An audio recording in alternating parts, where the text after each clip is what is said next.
10 years. Congrats. Is it a bit of a reflection time for you thinking back of super senior and 13th round pick to now have 10 years in the bigs? It's pretty crazy, pretty surreal to think about.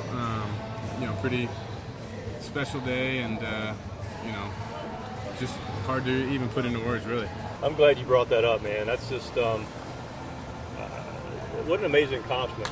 It's of all the young boys that put on gloves and pick up a bat for the first time, I've gone through some of the numbers. Very few of them end up playing in high school. Fewer still go on to play collegiately.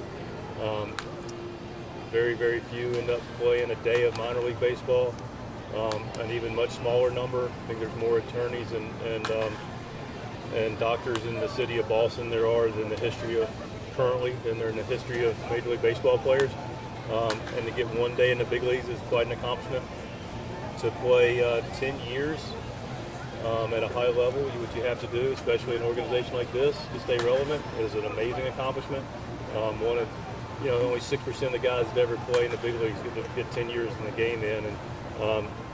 And I was privileged to see Carp come into our organization as a 13th round pick, as a fifth-year senior. And I can tell you those odds that I just mentioned were much steeper for him than obviously a guy with more of a investment in an organization that gets more opportunities.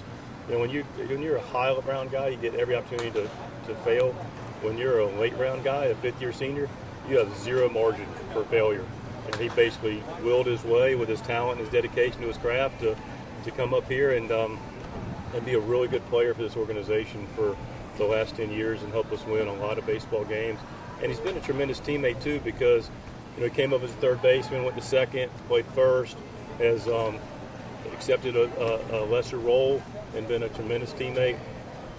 My respect for Matt Carpenter, it's a heck of an accomplishment, but it's also an accomplishment for a guy that I respect highly as a strong man of faith and a tremendous teammate and father and husband. And I don't have enough superlatives to talk about the person of Matt Carpenter.